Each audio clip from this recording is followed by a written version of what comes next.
then everyone. My name's Josh and this is Krishna. And we're here at our site, Naturally Abundant Collective. We're in Caboolture.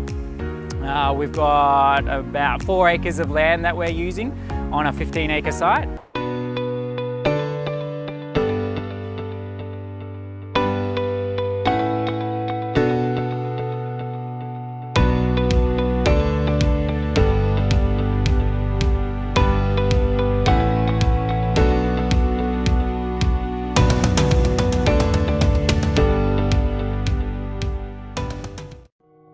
And we come here to connect, to share, and to build meaningful community, to build meaningful relationships with nature and with other people socially.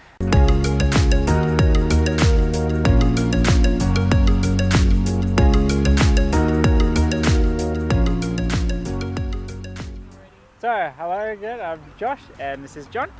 How you going?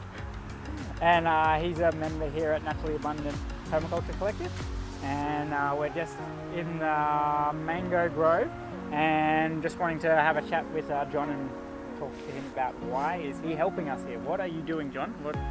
At the moment I'm just pre-mulching, but my purpose here is just like-minded people, pretty much. Be self-sufficient, get out into nature and yeah, I don't know, just enjoy life.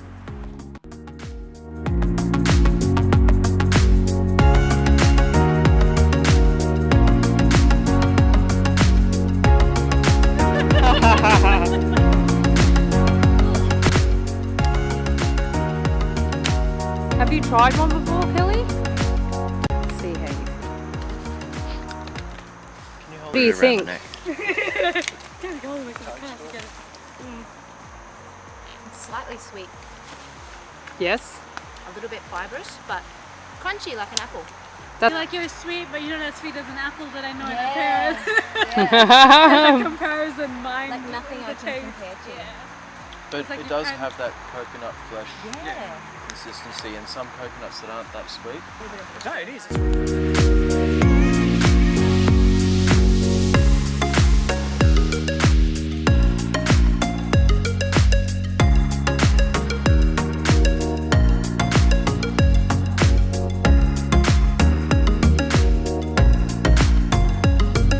I think by connecting out in nature and in the garden as a starting point to then build on for other foundations. Everything comes from the earth, so by meeting and joining and connecting from our love of the earth is a wonderful foundation to create anything else from that. So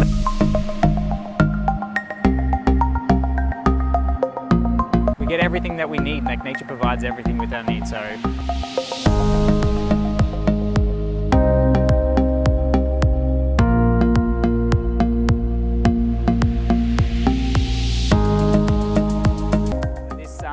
Kind of spider's web will support us all. There's underlying all these connections, and so by utilizing tools like permaculture, we're able to break down systems, really complex interconnected systems, and we can just simplify them. And so as individuals, but as a collection of individuals, we can grow and encourage each other far greater than what we could do by ourselves. So really it's the coming together and the connecting and the joining of the dots.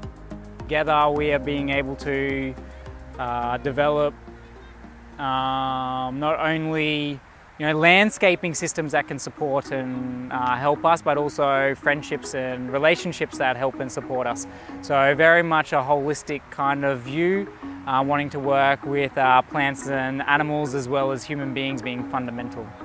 Our vision is of a community being able to support itself.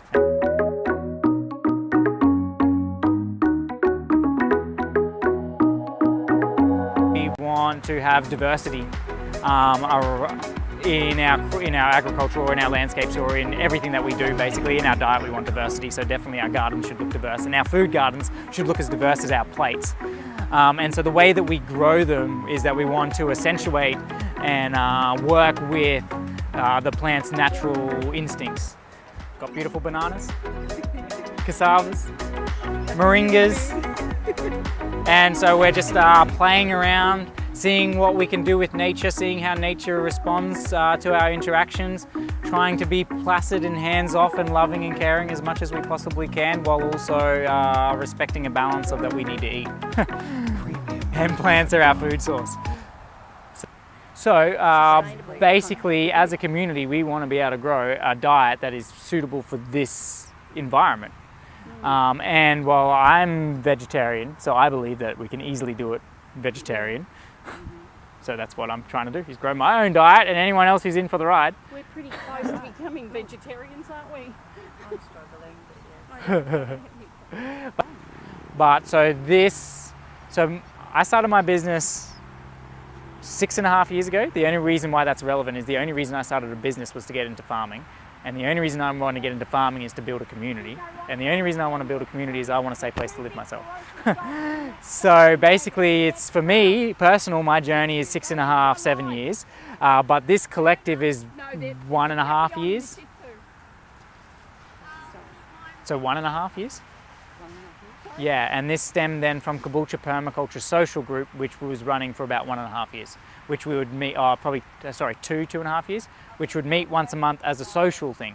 So then this just followed on, well, why don't we just still be social and have a good time, but build like roots. So instead of just helping each other's out on each other's personal properties, how about we do it together on a shared property where we can all access whenever we want, kind of thing, as opposed to like that privacy thing of going onto someone else's property.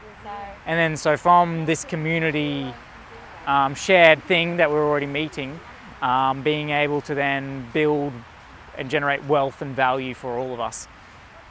Basically, we got dwarf ladyfinger bananas here. So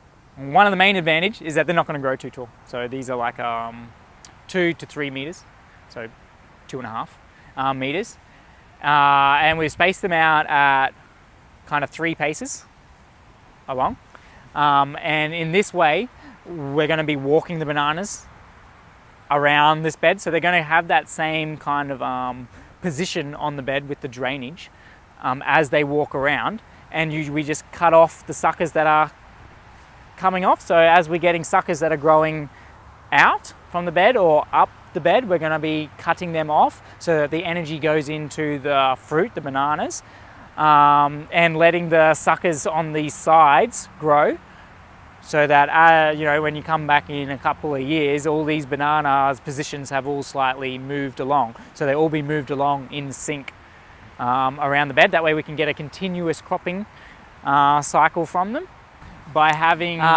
bananas down the bottom of a raised system. We're having water and fertility flowing down to the bananas, which grow naturally kind of on riverbanks and embankments, creek banks.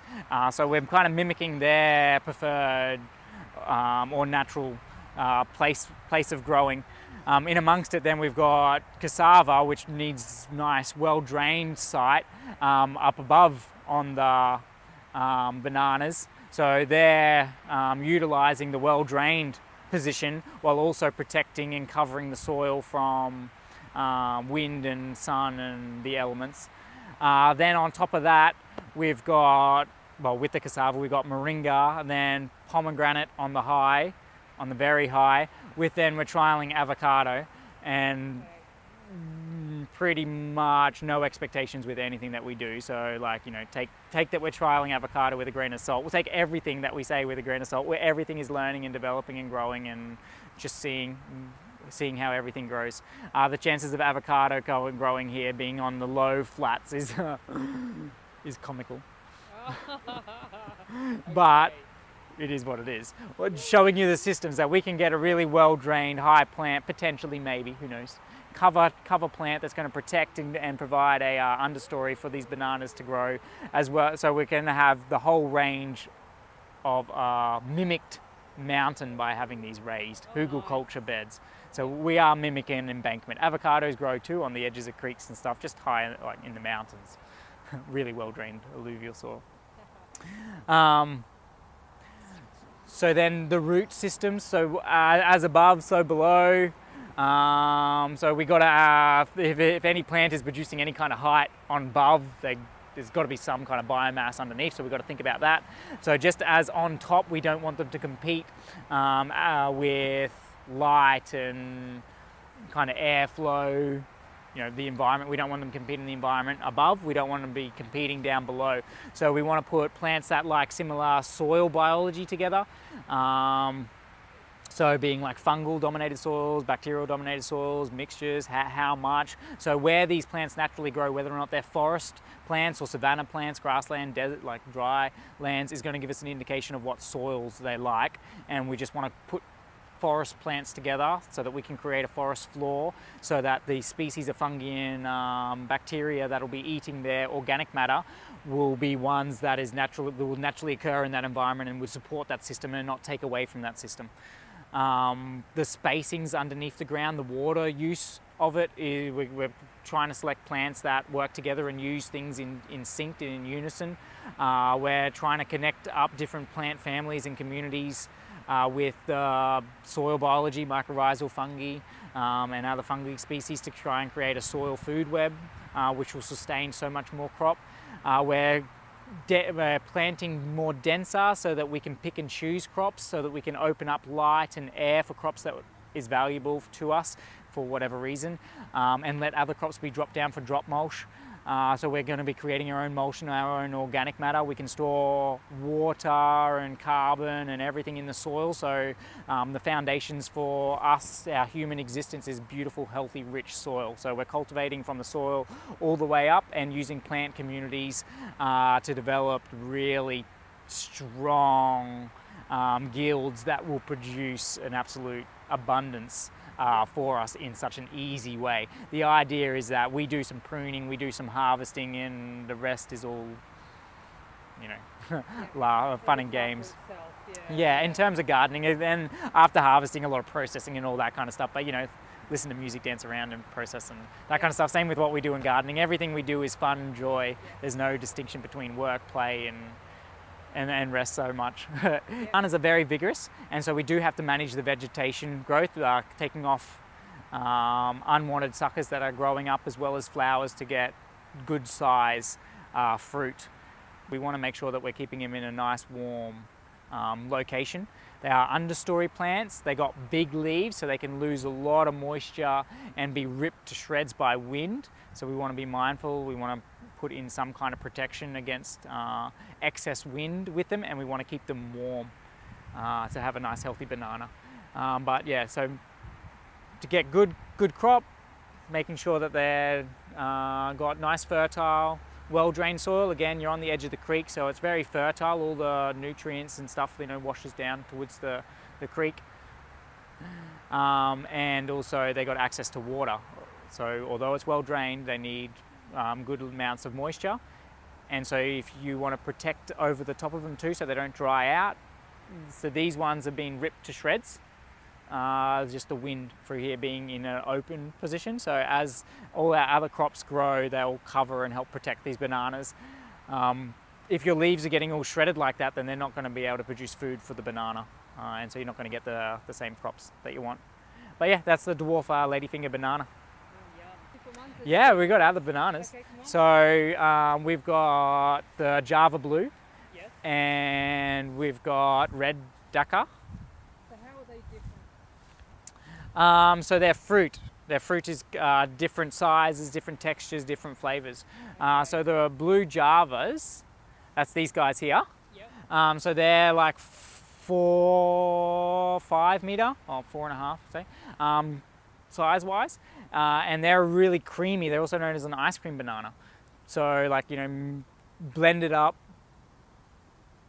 with the ingredients and frozen to make ice cream. So it's a much more creamier banana. The skin colour has got like a bluey tinge to it, so therefore like the common name Java Blue. But so that's this one. So we're really excited about trying that. And we got, so the Red Dakar is on the following bed. So are these all blue Javas? So each bed has a different variety. That way mentally we know, and also cropping wise, so that we go to one bed at a time and deal with one species. So if there's different management in the different species, it's easy for us to communicate that as a collective. Like we need to keep it really nice and simple.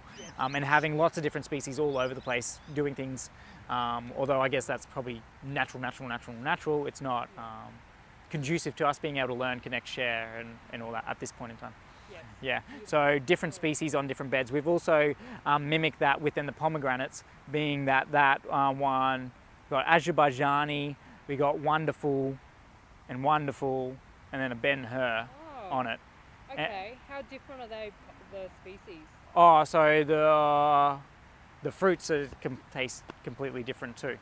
Wow. And the size of them is slightly varies. Azerbaijani is like medium, large. Wonderful's like a large, and Ben-Hur's like a large, extra large, like size-wise. But then there's different flavors in the pomegranates too. Okay. Yeah, so I'm only really new to pomegranates, and describing flavour is not the best thing for me.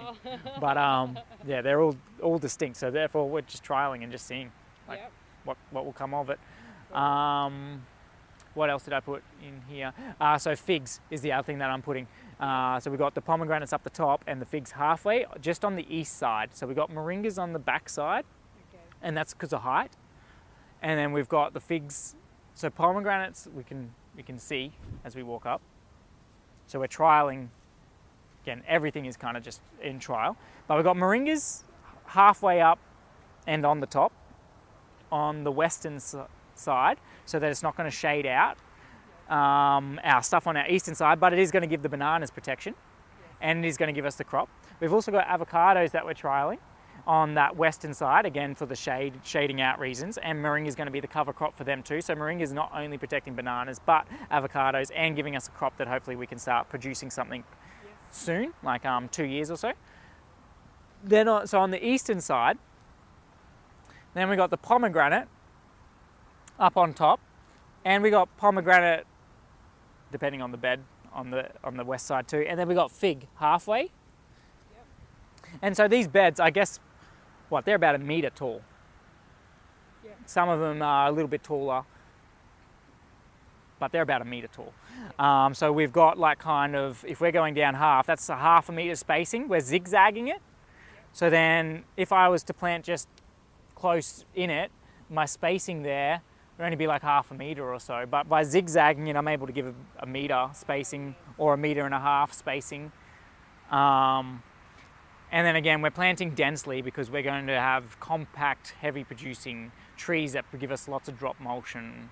And if they're not producing, if they're not happy, we're going to be able to cut out trees. So say the pomegranates produce really well and we're all loving the pomegranates, and then we can cut down the figs and vice versa. So we don't have to leave all them in. Half the bed could be pomegranates, half the beds could be figs. We're just playing our options because we don't know. So by putting them both in, they're grown from cutting. We've been able to do it like economically. So we may as well plant it and see, because by the time that we know one or the other, it's going to be years. So we don't want to have to go back and backtrack, so we're just going to get it all in and just see what happens. We're trying cashew and a whole lot of other crops that is just going to be laughable, as in nothing serious about it, just that we're just trying to see what happens and see what the environment is doing here. And the best way that we can read the environment besides our own bodies is observing every other thing that's also in that environment and how is it performing. You know, if a plant is getting all fungal diseases because it's too wet in that environment, well then it's telling you something that might, you know, if it's getting lots of fungal diseases and you know it's a plant that gets it when it's in a wet environment, then we can also understand without being in that environment for very long that, hey, this is a very wet environment. So yeah, observing everything that's going on. So the more that we're testing and trialing and just putting species in that we don't know about, it's giving us more information to then maybe manage species closer to what is suitable for this climate. Yeah, so everything a big test. But definitely like companion planting and gilding. So over here, so we've got old timber plantation that has failed. So we can crop all native bush tucker foods all under this and regen some of these taller, they're really beautiful trees, but they're not going to be able to be used for timber. But they can support wildlife and understories of all bush tucker plants. and just experiment. Again, this site is all about connecting, sharing, learning. But over here we're regenning up an old mango orchard. 2, 3, 4, 5, 6, 7, 8, 9, 10. And what, there's 3 rows of 10 plants there, so there's over 30 mango plants there. And we're putting in between some of the spaces, so some jackfruit. Underneath the mangoes we're putting pineapple, turmeric, ginger. We're putting chilies in there.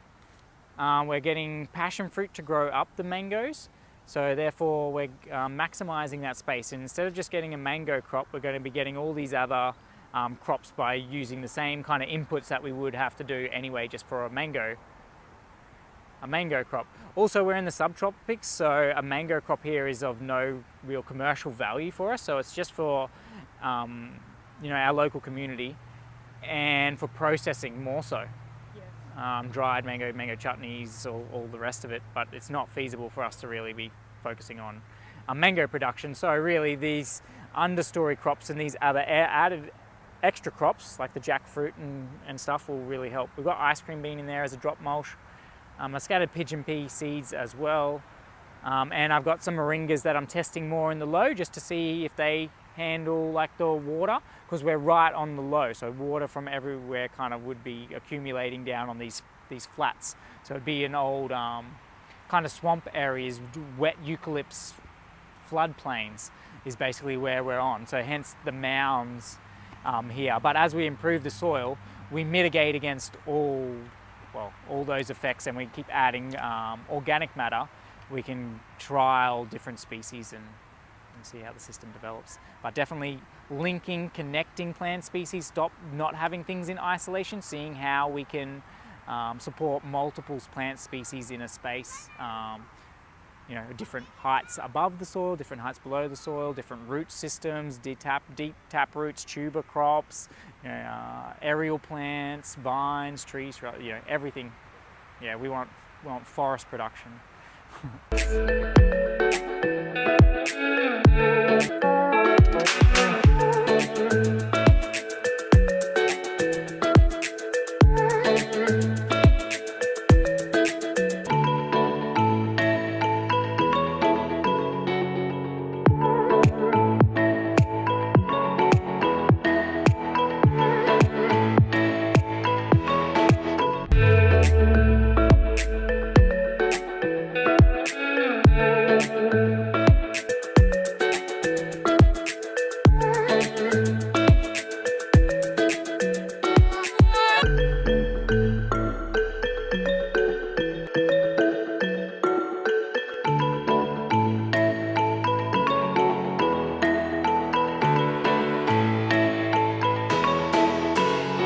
And then we've got beetle leaf that'll grow out. So that's a little Asian leaf that you wrap up and yeah. So there is a beetle nut that they chew with a beetle leaf, but that one's more bitter, that leaf.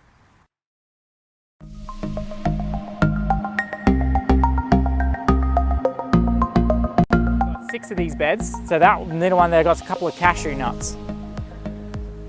And then down here we're going to put wetland species or low crops, so sapodillos, Malabar chestnuts will all grow here. So Malabar chestnuts, you can eat the young leaves and you can roast and cook the nut, or the seeds, the nuts. And you can also like crush it and make a flour thing out of it too. So we got cassava, sweet potato, Malabar chestnut, we'll maybe later on see macadamia nuts or so. But see how many stuff we can, like, again, for growing our own diet. Arrowroot, the more like carbs, just have a diversity to see which one as a community we like it and is worthwhile growing. Mushrooms would be an amazing crop to do, especially if we can produce the wood to then inoculate on. So we're again completing that cycle, or finding a place where we can get wood shavings, and like if we can use the mulch or anything to grow. Mushrooms would be amazing to cultivate. So then this is what we started, was 4 raised beds here, which the idea was that we were going to do 26 raised beds. Each bed would have a fortnight kind of cropping. So like we would plant the bed in terms of harvest season. But now we're just more playing around and just having fun and experimenting with this site, seeing what happens. The idea being that if we have a good foundation on this site and we know what things work, what doesn't work, we can go on to another site with no risk basically. We've already got clientele, we've already got the community, we already figured out that that's what we need the site for, whatever it is, whether like it's a social thing that we're talking about or a business thing, it doesn't matter. If we have a good foundation here and understand, then we can expand. 4 beds in here? So 4 raised beds. Yep. So we got 2 dams down the back. So from here across is about 4 acres, and so that's the collective's land. Okay. Yeah, so it's a 15-acre site on total, and it's an old pine forest. So yeah, butternut pumpkins we've got a whole heap of. So Okinawa sweet potato, we've got a whole heap of. Sweet potato. Yeah. Wow. And then again, heaps of cassava. So we've just put in really easy crops because this is all volunteer and like people got to want to be here, and so we can't put in crops that require lots of neediness because we can't guarantee that anyone's going to be here. So all these crops have had to just last on the goodwill of people wanting to actually come here. How's watering? So because we got the 2 dams, and we're lucky that Andrew is a solar fanatic. No, not fanatic. He's just he knows what he's talking about. So he's put on a lot of solars and solar panels. We've been able to pump from the dam using solar and water. Just it needs. Yeah, he's got a little system that he can turn it on with his phone. Oh, so he did this stuff. When I'm there here the other day, I was like, oh, these plants are looking a little bit dry. He's like, okay, like you're not using the bed anymore? Nah, and next second the irrigation comes on. So we've been able to water them in, but we don't really, once they're established, we don't really need to. So, yep, sweet potato, cassava, longevity spinach is that lighter green that's in there. So that's a really good salad smoothie. That's got a lot of use. Longevity spinach, the common name, kind of gives it away that it's a really powerful ingredient to be adding. This one's more of a herb bed, vegetable bed. So the sweet potato runs absolutely rampant. So this other bed is a lot more diverse in terms of species. So we've got yimicas and a whole lot of other herbs. Like I don't know what yimica is like a bean yam. So it tastes, it's like coconutty. It's a yam, so tuber. We've got rosemary in here. We've got chives. We've got nasturtiums, basils, pigeon pea, the arrowroot on the other side, chilies. We got avocados in this one too. So we've got 5 avocados in this bed. We've got 5 avocados in the other bed. So they will grow. So eventually all these species here, we're going to be able to use these seeds and keep growing and populating other gardens and spaces. How'd you get it all built up? So we used Caboolture. So we chopped down pines and had garden waste. So we get garden waste delivered here too, which we can turn into compost. And the beds were dug down, all logs piled in them, garden waste put on top, the soil put back on top, compost put on top of that, all inoculated, and then the mulch on top. Well, Andrew has a excavator and he's bought an old tractor too, and we're looking at getting an old farm truck to be able to get around on site and move things around as well. So as we grow, we can get more and more help doing things. So Lego spinach, the spring onions. So yeah, this is a really diverse bed. So still just playing with. Nasturtiums is $5 a punnet for the flowers. So we're interested in selling them No, on. I haven't come in my friend's wild. Yeah, so they're really good because they grow wild and yeah, they're a valuable crop. So we're trying to mix that ease and natural element of we shouldn't have to force a plant. If it doesn't grow well, it doesn't grow well. So we're going with easy stuff that we can crop and be smart. We don't want this labor-intensive, chemical-intensive lifestyle. We want this really simple, back-to-earth. Mother Nature. Exactly. If Mother Nature can do it, so can we, by letting Mother Nature do it.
like the green revolution kind of thing. Like, let's step back and see how little we can do to get the maximum input and find that balance, as opposed to how much can we do to stretch things to the limit, how little can we do to let things be abundant. So cropping, so we've got curry leaf in this bed too.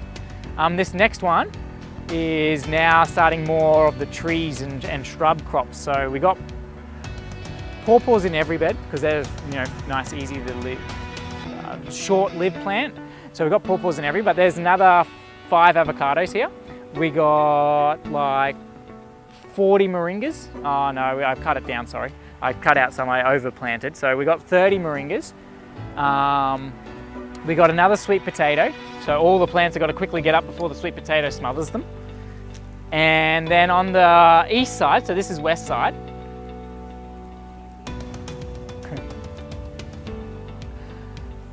so we've just put in some cranberry hibiscus as a drop mulch plant too.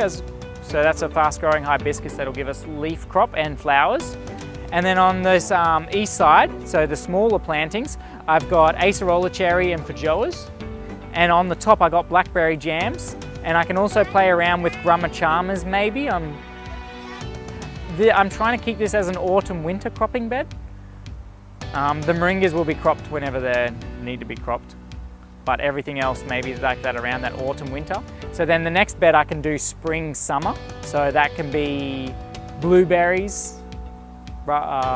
This one would actually be raspberries too that I could probably do. Raspberries autumn cropping here. So arrowroots. So we can grow them for mulch. Like they provide, look at all that organic matter that they just give us. It's very easy to maintain. They get too big, we can just whippersnip them down or cut them down. I haven't heard that before, but so I don't know. I bought some arrowroot to keep the fragrance in. So yeah, there's different types of it. Yeah. So clove basil's up close here. The Lego spinach is that purple spinach.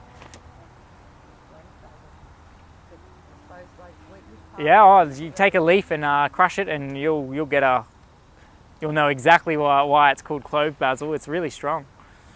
Asians use it? Yeah, well, I've used it as a clove replacement too because this flavour is just so similar. I wonder if it has the same properties as like... Yeah, well, I'm assuming that... If you can extract the oils from that. Yeah, something's got to be the same for it to be so similar flavour-wise, right? And then we got the next bed, which is kind of in progress, so you can kind of see the progression. So we started at the first bed, just being closest to where we can dump materials and everything, and slowly worked our way across. This is more like a bordering beds, because it borders then on the edge. All the rest of the beds, we definitely want to go with a more curved, soft approach around the dam, so going angled around to like kind of encompass the dam. We much want to go natural and soft. These lines are pretty hard to do as a nature lover, for me personally. Having the straight is kind of hard to stomach. But, practicalities and what we got with this is really beautiful border garden. I can't imagine like avocados and moringas and acerolas as my border garden. Go for it. But, and we'll keep going. He's got ponies that he leases out there, but later on we can go. We'll go look at this other bed that's in the progress. So then we can do a nursery here too. We got the dam, so the nursery using a lot of water would be right near the dam, so the water used and excess water would just go straight back into the dam. And then we can sell some of these more valuable plants to other people to also share that component. I like the idea of like a fruit of the month club where people can buy jams, chutneys, liqueurs and stuff of, and like it would be a perfect gift to get a 12-month subscription to being able to be able to taste all tropical fruits and things in all different forms and manners. I reckon that would be, the yuppies would definitely go for. Well, if you don't have access to land, right, you can't taste half this stuff. Yeah, I haven't seen how. I don't understand all this, but it's really cool. Yeah. So then this bed has been done to the stage of needing mulch. So basically, we don't worry about shaping or doing too much at this soil level because we dump on another couple of feet of mulch. Over time they will rot down, but we got logs in here. So logs are our, like, pretty much providing organic matter for the life of the log. Wow.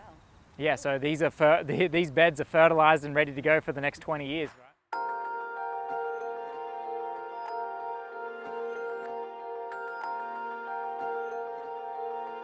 people to follow what their hearts say and follow what their interests and what they're passionate about.